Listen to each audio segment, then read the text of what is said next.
अच्छा, एक बात बताइए, जब हम भारत के पहाड़ों के बारे में सोचते हैं तो दिमाग में सबसे पहले क्या आता है? हिमालय, है ना? ऊंचा, बर्फीला, महान। पर क्या हो अगर मैं कहूँ कि भारत में एक ऐसी पर्वत श्रृंखला है जिसके सामने हिमालय तो वो कल का बच्चा है। हाँ, ये सुनने में थोड़ा अजीब लगता है पर ये बिल्कुल सच है। हम एक ऐसे ग्रैंड ओल्ड मैन की बात कर रहे हैं जो तब से खड़ा है जब धरती पर डायनासोर का भी कोई अता पता नहीं था। ठीक यही बात। और आज हम इसी विशाल प्राचीन पर्वतमाला अरावली की कहानी में गहरी उतरने वाले हैं। हमारे पास कुछ बहुत ही दिलचस्प नोट्स हैं जो इसकी पूरी जीवनी मतलब खोल के रख देते हैं।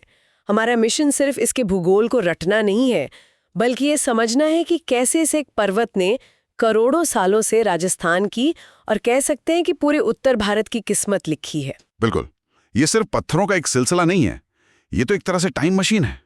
चलिए सफर पर चलते हैं। तो चलिए शुरू करते हैं इसकी उम्र से। इन नोट्स में एक आंकड़ा दिया है 65 करोड़ साल। मेरा तो दिमाग ही घूम गया ये पढ़कर। इस नंबर को कोई समझे तो समझे कैसे? मतलब जब अरावली जवान रही होगी तो दुनिया दिखती कैसी थी? ये सोचना ही कमाल है। 65 करोड़ साल पहले मतलब तब धरती पर बड़े पेड़ पौधे नहीं थे, जानवर नहीं थे। जीवन बस समंदर में पनप रहा था, और वो भी बहुत ही साधारण रूपों में। अच्छा? डायनासोर को आने में भी अभी 40 करोड़ साल बाकी थे। हिमालय तो खैर उसके भी करोड़ों साल बाद आया। यानी अरावली ने डायनासोर को आते और जाते हुए देखा है। तो फिर ये आज हिमालय जितना ऊंचा और भव्य क्यों नहीं है? यही तो इसकी कहानी का सबसे दिलचस्प हिस्सा है। देखिए, हिमालय एक नवीन वलित पर्वत है। मतलब वो अभी भी बन रहा है, जवान हो रहा है, उसकी ऊंचाई बढ़ रही है। वो एक टीनेजर की तरह है जिसमें बहुत ऊर्जा है। जबकि अरावली एक अवशिष्ट पर्वत है। इसे ऐसे समझिए कि ये वो दादाजी हैं जिन्होंने अपनी पूरी जिंदगी जी ली है। करोड़ों साल की हवा, बारिश, नदियों ने इसे तराशा है, घिसा है। जो आज हम देखते हैं वो उसकी पुरानी शान का बचा कुचा हिस्सा है बस। वाह, क्या तुलना है! मतलब ये कि अरावली की कम ऊंचाई उसकी कमजोरी नहीं, बल्कि उसके अनुभव और उसकी प्राचीनता का सबूत है। नोट्स में अमेरिका के एप्लेशन पर्वतों से भी इसकी तुलना की गई है। हाँ, क्योंकि भूवैज्ञानिक रूप से वो दोनों एक ही पीढ़ी के हैं। जब दुनिया के महाद्वीप आज की तरह नहीं थे, तब ये दोनों पर्वत श्रृंखलाएं एक विशाल सुपर कॉन्टिनेंट का हिस्सा थीं। ये हमें याद दिलाता है कि जमीन का हर टुकड़ा, हर पहाड़ एक कहानी लेकर चलता है। कमाल है। चलिए अब इसकी कहानी में थोड़ा आगे बढ़ते हैं। इसके आकार और फैलाव को देखते हैं। ये है कितना बड़ा? इसका फैलाव ही तो इसे इतना प्रभावशाली बनाता है। एक गुजरात के पालनपुर से शुरू होकर राजस्थान को लगभग बीच से चीरता हुआ हरियाणा से गुजरकर दिल्ली तक जाता है। कुल लंबाई लगभग 692 किलोमीटर। और सबसे हैरान करने वाली बात, इसका 80%। हाँ, 80% यानी करीब 550 किलोमीटर सिर्फ राजस्थान में। सिर्फ राजस्थान में। और सिर्फ लंबाई ही नहीं, इसकी दिशा और इसका आकार भी बहुत मायने रखता है। ये दक्षिण पश्चिम से उत्तर पूर्व की तरफ फैला है। नोट्स में एक बहुत सुंदर उपमा दी गई है, तानपुरे की तरह। तानपुरे की तरह? वो कैसे? दक्षिण पश्चिम में यानी गुजरात से रोही की तरफ ये तानपुरे के चौड़े पेड़ जैसा है, सबसे ज्यादा चौड़ा और सबसे ज्यादा ऊंचा। और जैसे जैसे ये उत्तर पूर्व में दिल्ली की तरफ बढ़ता है, ये तानपुरे की गर्दन की तरफ पतला और नीचा होता जाता है। अच्छा, तो दिल्ली में जो रायसीना हिल्स है जिस पर राष्ट्रपति भवन बना है, वो इसी महान पर्वत का आखिरी सिरा है। बिल्कुल, वो इस 65 करोड़ साल पुराने दादाजी का वो पैर है जो दिल्ली तक पहुंचा हुआ है। सोचिए, भारत की सत्ता का केंद्र एक ऐसे पहाड़ के अंतिम छोर पर बना है जो भारत के इतिहास से भी कहीं ज्यादा पुराना है। इसमें एक अलग ही गहराई है, एक अलग ही कविता है। ये तो मैंने कभी इस तरह सोचा ही नहीं था। पर आपने इसकी दिशा की बात की, दक्षिण पश्चिम से उत्तर पूर्व। क्या इसका कोई खास मतलब है? मतलब? अरे इसी एक दिशा ने तो राजस्थान का पूरा नक्शा तय कर दिया है। ये अरब सागर से आने वाली मानसूनी हवाओं के ठीक समानांतर यानी पैरेलल पड़ता है। अच्छा। नतीजा ये होता है कि नमी से भरी हवाएं बिना रुके इसके साथ साथ गुजर जाती हैं और पश्चिमी राजस्थान सूखा रह जाता है।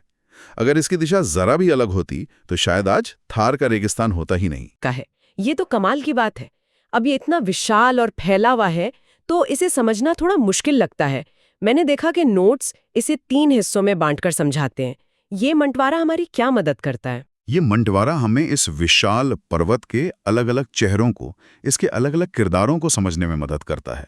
ये सिर्फ भूगोल का बंटवारा नहीं, ये उसके व्यक्तित्व का बंटवारा है। ठीक है, तो पहला किरदार है दक्षिणी अरावली। नोट्स कहते हैं कि ये सबसे चौड़ा, सबसे ऊंचा और सबसे हरा भरा हिस्सा है। सिरोही, उदयपुर, राजसमंद। और राजस्थान की सबसे ऊंची चोटी गुरु शिखर 1722 मीटर, वो भी यहीं है। मुझे तो हमेशा लगता था कि राजस्थान मतलब सपाट रेगिस्तान, पर 1700 मीटर तो एक अच्छा खासा पहाड़ है। बिल्कुल। दक्षिणी अरावली ही वो हिस्सा है जहां अरावली अपनी पूरी शान में दिखाई देता है। उदयपुर, जिसे झीलों की नगरी कहते हैं, वो इसी की देन है। यहाँ की पहाड़ियाँ एक कटोरी की तरह हैं जिसके अंदर पूरा शहर और उसकी झीलें बसी हैं। ये अरावली का सबसे शक्तिशाली और उदार रूप है। और फिर आता है मध्य अरावली, जो ज्यादातर अजमेर में है। नोट्स कहते हैं कि यहाँ अरावली सबसे ज्यादा पतला और कटा-फटा है। हाँ, मध्य अरावली एक तरह से इस पर्वत श्रृंखला की कमर है। ये सबसे संकरा हिस्सा है और क्योंकि ये कटा-फटा है, इसमें कई दर्रे हैं, रास्ते हैं। ऐतिहासिक रूप से देखें तो व्यापार के रास्ते, सेनाओं के गुजरने के रास्ते सब यहीं से होकर जाते थे। ये वो जगह है जहां अरावली रास्ता रोकने की बजाय रास्ता देता है। यहाँ की सबसे ऊंची चोटियों में तारागढ़ और गोराम जी का जिक्र है। और आखिर में तीसरा किरदार है उत्तरी अरावली, जयपुर, सीकर, अलवर वाला इलाका। यहाँ की सबसे ऊंची चोटी रघुनाथगढ़ है, 1055 मीटर्स। उत्तरी अरावली वो हिस्सा है जहां ये महान पर्वत धीरे धीरे मैदानों में विलीन होने लगता है। इसकी ऊंचाई कम हो जाती है, ये छोटी छोटी पहाड़ियों में बिखर जाता है और दिल्ली पहुंचते पहुंचते तो बस एक टीले जैसा रह जाता है। तो आप देखिए, दक्षिण में एक राजा की तरह भव्य, मध्य में एक गाइड की तरह रास्ता दिखाने वाला और उत्तर में एक संत की तरह विलीन होता हुआ। ये तो अरावली को समझने का एक बिल्कुल नया नजरिया है। तो अब हम इसके व्यक्तित्व को समझ गए हैं, पर इसका राजस्थान के लिए असल में मतलब क्या है?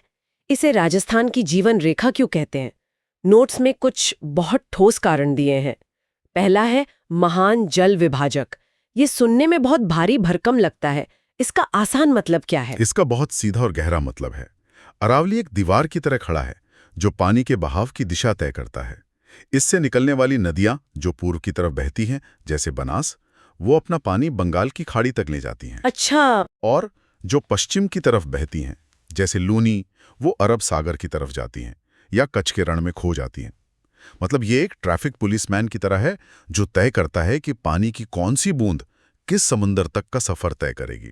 और दूसरा बड़ा काम, जैसा हमने पहले भी बात की, ये रेगिस्तान को पूर्व की तरफ बढ़ने से रोकता है, एक दीवार की तरह। हाँ, ज्यादातर तो रोकता है, लेकिन यहाँ एक पेच है। नोट्स में एक शब्द का जिक्र है, वायु घाटियां या विंड गैप्स। ये बहुत दिलचस्प है। सोचिए, एक तरफ तो ये एक दीवार है, लेकिन इस दीवार में कुछ प्राकृतिक खिड़कियां या दर्रे भी हैं। इन दर्रों से होकर थार की धूल भरी तेज हवाएं पूर्वी राजस्थान में घुस आती हैं। तो ये एक ही समय में रक्षक भी है और एक तरह से हमलावर हवाओं को रास्ता देने वाला भी। ये तो प्रकृति का एक विरोधाभास है। बहुत खूब। इसके अलावा ये खनिजों का खजाना भी है। नोट्स में तो इसे खनिजों का अजायब घर कहा गया है। बिल्कुल, सीसा, जस्ता, तांबा, संगमरमर। राजस्थान की पूरी माइनिंग इंडस्ट्री इसी की गोद में पलती है। ये जमीन के ऊपर ही नहीं, जमीन के नीचे भी राजस्थान को समृद्ध बनाता है। और एक मानवीय पहलू भी है जो शायद सबसे जरूरी है। ये भील, मीना, गरासिया जैसी कई जनजातियों का घर है। ये सिर्फ एक भौगोलिक ढांचा नहीं है, ये लोगों का घर है। और ये रिश्ता एक तरफा नहीं है, ये एक सहजीवी रिश्ता है। इन समुदायों की संस्कृति, इनके गीत, इनके त्योहार, इनकी पूरी जिंदगी इन पहाड़ों से जुड़ी हुई है। वो पहाड़ों को समझते हैं, उनका सम्मान करते हैं। नोट्स में स्थानांतरित कृषि का जिक्र है। वो इसी रिश्ते का एक छोटा सा उदाहरण है कि कैसे वो जमीन को नुकसान पहुंचाए बिना उससे अपनी जरूरतें पूरी करते आए हैं। चलिए अब थोड़ा और करीब चलते हैं। इन नोट्स में कुछ जगहों के स्थानीय नाम और विवरण दिए हैं जो मुझे बहुत आकर्षक लगे हैं। जैसे सिरोही में नोट्स कहते हैं कि वहां की नुकीली ऊबड़ खाबड़ पहाड़ियों को भाकर कहते हैं। ये स्थानीय नाम बहुत कीमती होते हैं। भाकर शब्द में ही उन पहाड़ियों का पूरा चरित्र छिपा है। उनकी कठोरता, उनका तीखापन, ये दिखाता है कि वहां के लोगों का अपने भूगोल से कितना गहरा और पर्सनल रिश्ता है। वो उसे सिर्फ पहाड़ी नहीं कहते, वो उसे भाकर कहते हैं। और उदयपुर में ये तो मुझे बहुत पसंद आया। शहर के चारों ओर जो तश्तरी के आकार की पहाड़ियां हैं, उन्हें गिरवा कहते हैं। हाँ, और दो पहाड़ियां हैं, जरगा और रागा। उनके बीच का हरा भरा इलाका देशारों कहलाता है, क्योंकि वो साल भर हरा रहता है। और जैसा मैंने कहा, यही गिरवा की कटोरी नुमा बनावट है जिसने उदयपुर को उसकी झीलें दी हैं। ये प्रकृति की इंजीनियरिंग का एक बेहतरीन नमूना है। और देशारों का मतलब है देश का गौरव या हरा भरा क्षेत्र। ये नाम उस जगह की समृद्धि और सुंदरता को दिखाता है। ये सिर्फ नाम नहीं है, ये उन जगहों के पहचान पत्र हैं। राजसमंद में कुंभलगढ़ का किला भी तो इन्हीं पहाड़ियों पर है। थे कुंभलगढ़ का किला अरावली की ऊंचाई का इस्तेमाल करके अपनी सुरक्षा सुनिश्चित करता था। ये पहाड़ सिर्फ सुंदर नहीं थे, ये सुरक्षा कवच भी थे। जयपुर में नाहरगढ़, जयगढ़ और अब झालाना डूंगरी में लेपर्ड सफारी भी। ये देखना दिलचस्प है कि कैसे इन प्राचीन पहाड़ों का इस्तेमाल आज भी हो रहा है, कभी सुरक्षा के लिए तो आज वन्यजीव संरक्षण और पर्यटन के लिए। ये दिखाता है कि अरावली आज भी कितना प्रासंगिक है। ये सिर्फ एक ऐतिहासिक अवशेष नहीं है, ये एक जीवित इकोसिस्टम है जो एक बड़े शहर के ठीक बगल में तेंदुओं जैसे जानवरों को पनाह दे रहा है। नोट्स के आखिर में चोटियों की एक लिस्ट दी है, ऊंचाई के घटते क्रम में। गुरु शिखर 1722 मीटर, सेर 1597 मीटर, देलवाड़ा 1442 मीटर, जरगा 1431 मीटर और ये लिस्ट नीचे रघुनाथगढ़ 1055 मीटर और खो 920 मीटर तक जाती है। पहले मुझे लगा कि ये सिर्फ आंकड़े हैं, पर अब मुझे इसमें भी एक कहानी दिख रही है। बिल्कुल, ये सिर्फ आंकड़ों की लिस्ट नहीं है, ये अरावली की पूरी जीवनी का सार है, एक ही पैराग्राफ में। ये आपको दिखाती है कि कैसे दक्षिण में सिरोही की बुलंद चोटियों से शुरू होकर ये पर्वत उत्तर में जयपुर की मामूली पहाड़ियों तक पहुंचते पहुंचते अपनी ऊर्जा खो देता है। ये उस दादाजी की कहानी है जो अपनी जवानी से बुढ़ापे तक का सफर तय कर रहे हैं। ये पूरी भौगोलिक ढलान की तस्वीर है। तो आज हमने इस प्राचीन पर्वत की पूरी कहानी को छुआ, इसकी 65 करोड़ साल की उम्र से लेकर इसके तानपुरे जैसे आकार तक, इसके 3 अलग अलग किरदारों से लेकर राजस्थान की जीवन रेखा के रूप में इसकी भूमिका तक। ये वाकई एक गहरी यात्रा थी। सार यही है कि अरावली कोई स्थिर बेजान चीज नहीं है, ये एक जिंदा धड़कता हुआ वजूद है जिसने जमीन की हर चीज पर अपनी छाप छोड़ी है। यहाँ की जलवायु पर, यहाँ की नदियों पर, यहाँ की दौलत पर और यहाँ के लोगों पर। ये राजस्थान की आत्मा का हिस्सा है। बिल्कुल। और यहीं पर मैं एक आखिरी सवाल छोड़ना चाहती हूँ जो इन नोट्स को पढ़ने के बाद मेरे दिमाग में अटक गया है। हमने बात की कि अरावली एक अवशिष्ट पर्वत है।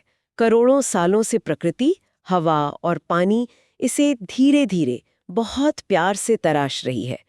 ये एक प्राकृतिक प्रक्रिया है, बहुत धीमी, लेकिन आज इस पर एक नई ताकत काम कर रही है, इंसान।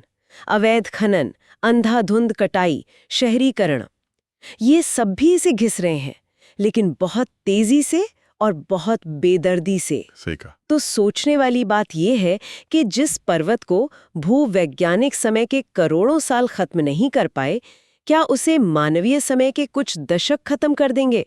प्रकृति की करोड़ों साल की मेहनत और इंसान की कुछ पीढ़ियों की जिद, इस लड़ाई का नतीजा क्या होगा?